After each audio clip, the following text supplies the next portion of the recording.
Good morning student, welcome to online class of biology. आपका first chapter ख़त्म हो गया है। आपका जो FA फर्स्ट हो रहा है उस FA फर्स्ट में आपका केवल फर्स्ट चैप्टर आएगा। आज हम स्टार्ट करने जा रहे हैं अपना सेकेंड चैप्टर जिसका नाम है टिश्यू। आपने पढ़ा होगा सेल से क्या बनता है, ग्रुप ऑफ सेल से क्या बनता है, टिश्यू। अभी हम केवल टिश्यू की ही बात करेंगे।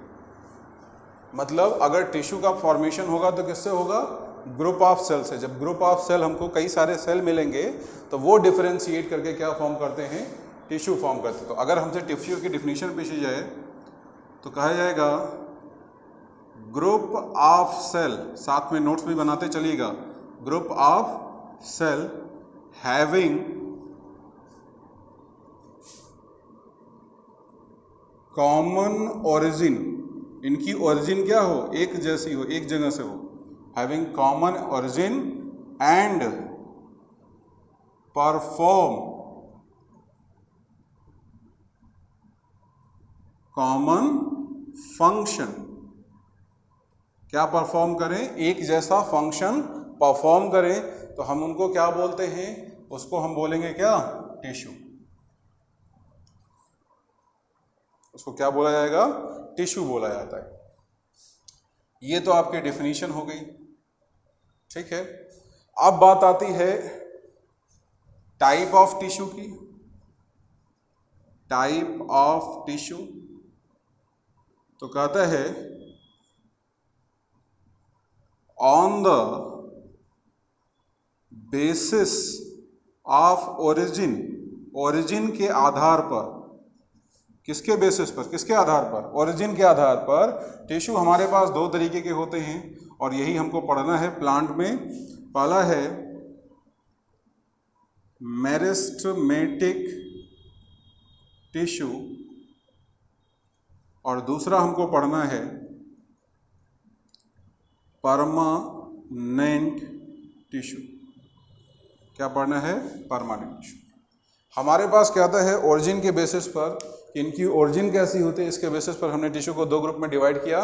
पहला मेरिस्टेमेटिक टिश्यू और दूसरा परमानेंट टिश्यू। जरा ध्यान से सुनिएगा मैं क्या बोल रहा हूं। कहता है वो टिश्यू जिनके पास डिवीजन की प्रोबेबिलिटी, डिफरेंशिएशन की प्रोबेबिलिटी प्रेजेंट होती है। मतलब अभी भी वो डिफरेंशिएट करके, डिवाइड करके कोई नया स्ट्रक्चर बना सके, उसको क्या बोलोगे, मेरिस्टेमेटिक। और वो टिश्यू जिनके पास डिवीजन की कैपेबिलिटी नहीं होती, वो डिवाइड करके, डिफरेंशिएट करके कोई नया स्ट्रक्चर फॉर्म नहीं कर सकते, उनको आप क्या बोलोगे, उनको आप बोलोगे परमानेंट टिश्यू। क्लियर, इतना नोट कर दीजिए फिर मैं आगे बताऊं।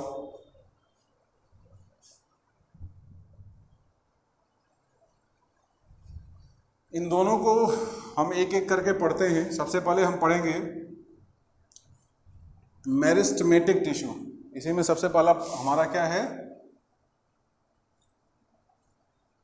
Meristematic tissue. कहता है जो मेरिस्टेमेटिक टिश्यू होते हैं, they have power to divide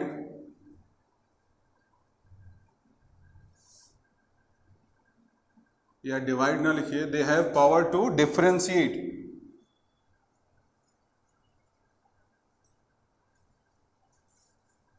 इनके पास डिफरेंशिएट करने की पावर होती है। मतलब अभी भी ये डिफरेंशिएट करके, अभी भी ये अपने आप को बदल करके कोई नया स्ट्रक्चर फॉर्म कर सकते हैं। हमारे पास जो मेरिस्टेमेटिक टिश्यू होते हैं वो तीन होते हैं। एक है आपका एपिकल, दूसरा लेटरल और तीसरा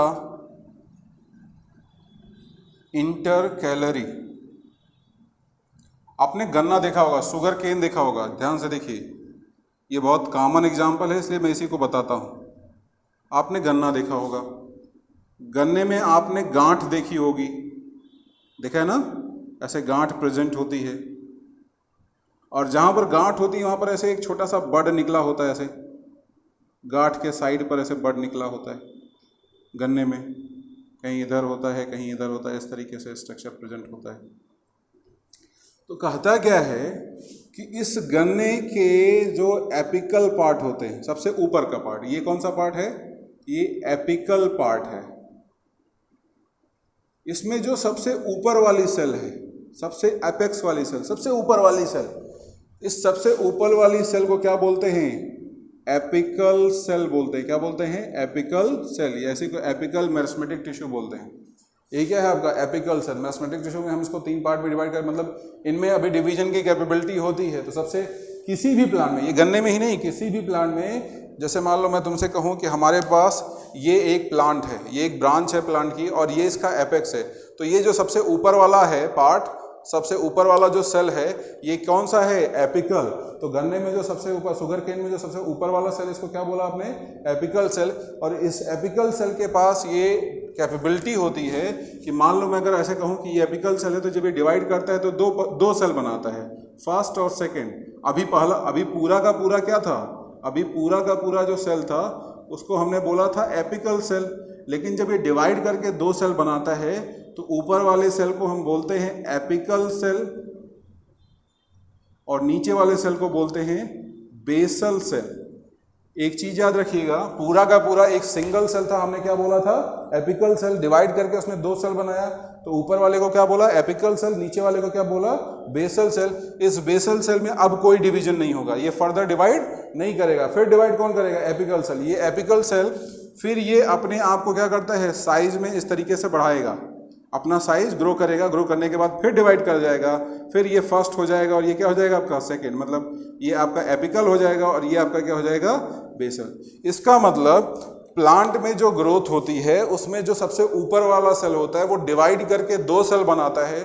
उन 2 सेल में से जो पहला वाला सेल होता है वो फर्दर ग्रो करता है, सेकंड वाला सेल वैसा ही का वैसा ही बना रहता है। और इस पर बेस एक क्वेश्चन आता है, आपसे कहेगा कि हमारे पास एक प्लांट है और उस प्लांट पर जमीन से, ये मेडिकल में आया वो क्वेश्चन था, जमीन से 5 फीट की ऊंचाई पर, 5 फीट की ऊंचाई पर हमने एक बोर्ड लगा दिया, उस पर अपना नाम लिख दिया।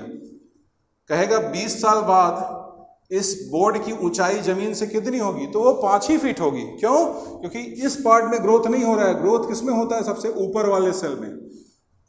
जो सेल एक बार बन गया, जो सेल एक बार बेसल सेल बन गया, उसमें फर्दर कोई डिवीजन नहीं होगा। डिवीजन हमेशा किसमें होता है, एपिकल सेल में होता है, और यही एपिकल सेल जो होता है वो प्लांट की लेंथ को बढ़ाता है। तो यहाँ पर आपके एपिकल सेल प्रेजेंट है, जिसको हम क्या बोलते हैं, एपिकल मेरिस्टेमिक टिश्यू बोल सकते हैं।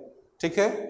दूसरा, जब ये एपिकल सेल डिवाइड करता है तो लेटरल, मतलब लेटरल का मतलब क्या होता है, दायां और बायां। लेटरल साइड में कुछ पार्ट ऐसा रह जाता है जो डिवाइड नहीं होता, उसमें डिवीजन की कैपेबिलिटी अभी भी रहती है। तो इसको क्या बोलते हैं, इसको बोला जाएगा लेटरल मेरिस्टेम। मेरिस्टेम का मतलब क्या होता है, जिसके पास डिवीजन की प्रॉपर्टी है। वो सेल जो डिवाइड अभी भी कर सकते हैं उनको क्या बोलोगे, मेरिस्टेम बोलोगे।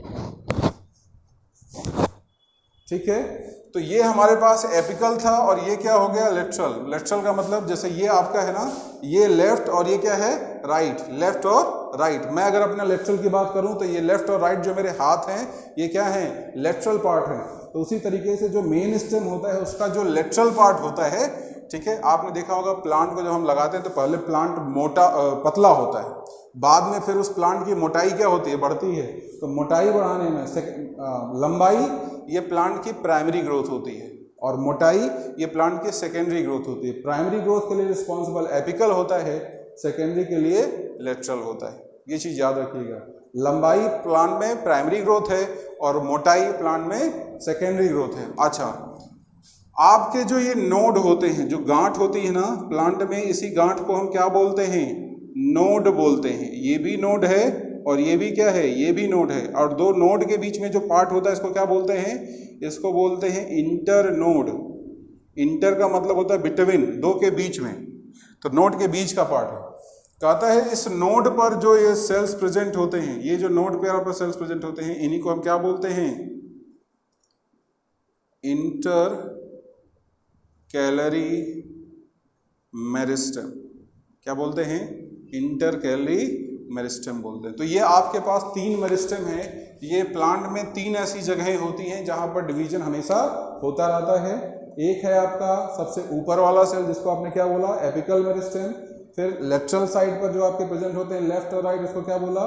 Lateral meristem. ये आपके पूरे बॉडी में होगा, ऐसा नहीं होगा यहीं होगा, यहाँ भी होगा, यहाँ भी होगा, ठीक है, यहाँ भी होगा, यहाँ भी होगा, लेटरल साइड में हर जगह होगा।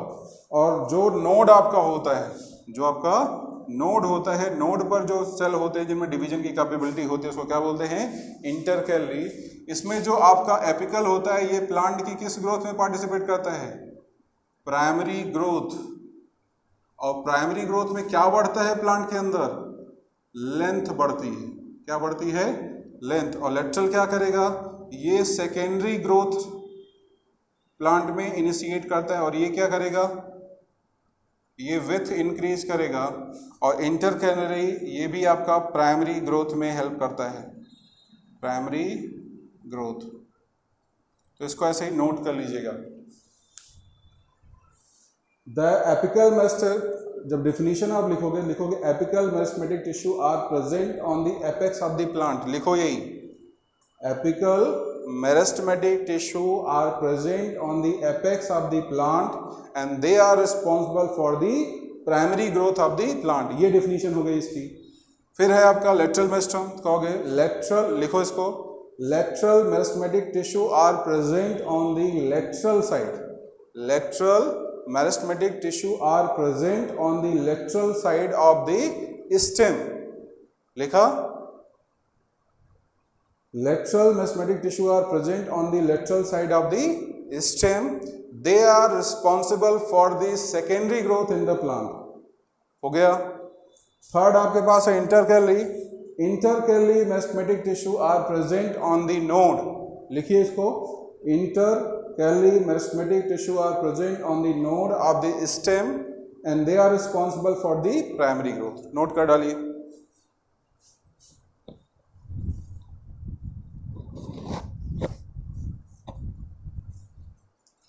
आज हमने इसमें पढ़ा मेरिस्टेमेटिक टिश्यू। आपका एग्जाम है तो आप ज़्यादा फोकस उस पर करिए। नेक्स्ट लेक्चर में हम पढ़ेंगे परमानेंट टिश्यू। आज इतना ही रखते हैं। Thank you.